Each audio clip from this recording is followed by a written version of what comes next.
Hey everybody, welcome to Hometown Highlights, our pre-district playoff edition. More than 20 teams from our viewing area are in the football postseason, and a couple of them with very high hopes meeting in the first round. Grayling hosting Benzie Central, both teams coming off Week 9 losses, but both teams with strong seasons. Here we go to Grayling. A little party rock anthem. LMFAO, I preferred their first album, I'm in Miami, all that stuff. The winner here would be partying to the next round. We start with the first half, last play of the second quarter. Benzie Central quarterback Shane Roloff rolls in, and Benzie goes into halftime down 6. Third quarter, Grayling up 28-22. Good game. QB Zane Tobin out with a concussion. Riley Ziglia takes over and romps around, and Andrew Keller didn't fall there holding the camera. How he didn't, we'll never know. Grayling, no falling here. It's Ziglia to Scott Parkinson. Vikings up 34-22. Next possession, here come the Vikes again, knocking on the door, but Ziglia this time intercepted by Connor Stapleton. Benzie Ball and QB Shane Roloff also out of the game. Corey Taylor, he was their quarterback last season, but throws the interception here to Joey Schwartz. Grayling at the 3-yard line, and from there, they were able to punch it in. Ty Jensen ends up scoring, so who bounces back? It's Grayling in a high-scoring affair. They advance with the 42-28 win. They'll play the winner of tomorrow's Kingsley-Menominee game. Well, so the Northwest Conference champs are now out. So we go to the conference's most consistent playoff team. That would be Frankfort. And they're making their 17th straight playoff appearance, hosting Mayo tonight.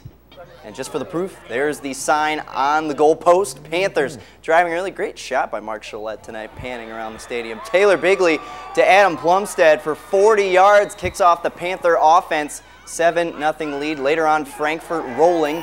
Nolan Nye knows how to handle that rock. 14-0 Purple Shirts, and even the fans are getting picked up and that kid's strong, tossed around in the stands. Mayo gets on the board here, though. Grant Price finds Todd Rondo. Todd with 1D, so he's probably pretty easy to find in the yearbook every year. 14-8. Mayo coming back, then Price. Check him out here after the timeout. He gets a nice number for himself, a 20-yard number, a 20-yard run to be exact for the Thunderbolts. The drive would stall out. It looked impressive, though. He looks like Phillip Rivers, except he can actually run with the ball in a San Diego Charger-type uniform. Bigley and Nye hooking up this time for Frankfurt. That's a 20-yard pass, makes it a touchdown, 22-8 Panthers, and 33 ticks left in the first half. Bigley to Nye, so nice, they said let's do it twice. This one, 35 yards out, making it a little harder on themselves than the previous play. 28-8 lead for Frankfurt at the half. They go on to win 34-24, and the Panthers, they're going on to round 2 to host the winner of the Joburg, Lewiston, Beale City matchup, which we'll have highlights for you later in the show. All right, let's go to Traverse City. Lake City fans excited to be there. Their team taking on Traverse City St. Francis at Thurlby Field. The Glads bounced in round 1 last year, so trying not to do that again. But no score in the second quarter. Gladiators driving inside the 5. They fumble. Lake City recovers. It's Jacob Seiler jumping on it. The Trojans, though, would punt. Glads come back. 4th and 3 inside the 10. Austin Curry to Devin Sheehy Giuseppe. 6-0. Glads take the lead. Late first half, Trojans are driving now. Nolan Davenport, he's got some speed when he gets on the outside hash marks. 18 yards. The big gain, but the drive would stall out here thanks to Sheehy Giuseppe. Interception here. Glads went into the half, low-scoring game, 6-0. They'd come out and score right away in the second half, go on to win it 21-6. Welcome back, everyone. Last season, Whittemore Prescott knocked Traverse City St. Francis out of the playoffs in the first round, and that was a home game for them. Getting a round 1 win would be even tougher this year as they started off the playoffs against 9-0 Mansalona at Mansalona. Welcome to Ironman country when you step into Antrim County tonight.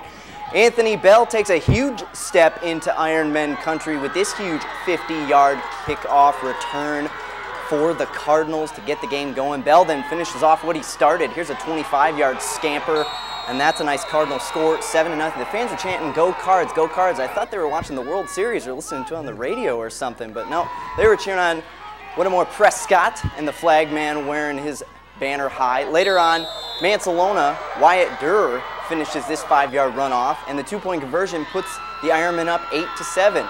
Photographer on the sidelines, though, warned me about Prescott's Cody Foreman. He's a state champion 400-meter runner, and you can see why right there. Huge run down the field. Nobody really touched him. Cardinals, though, would have trouble. The drive would stall out, and the hike for the punter would go over his head. On 4th down, they end up kicking it all the way only up to their about 38, where it was pretty easy for Austin Spires to punch it in with the short field position for the Ironmen. Then Kyle Shepperly on the 2-point conversion finds Durr in the corner of the end zone right there. Everything's looking good for the Ironmen. 16-7 at this point. Prescott would score another touchdown, but the Ironmen hold on to win 16-14.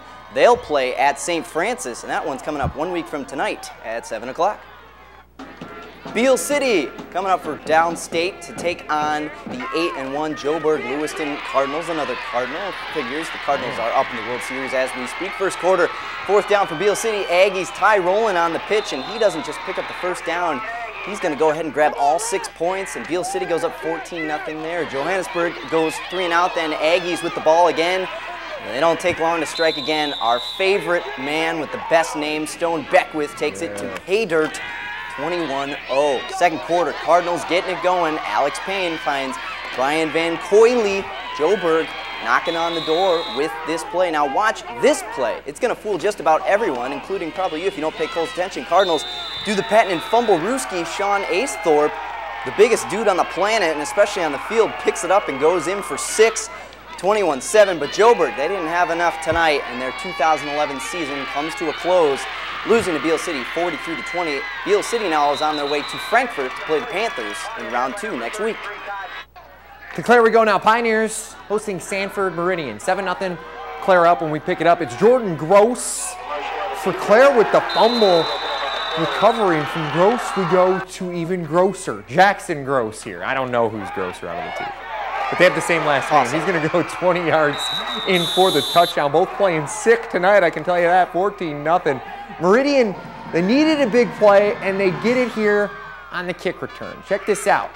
It's Mick Petrie. He's going to fake the reverse, and he's got it on the far sideline. Number 1 there across your screen. He's going to keep it off and running 90 yards into the end zone. 14-7 game. Meridian kept it close, but Clare hangs on. 21-14.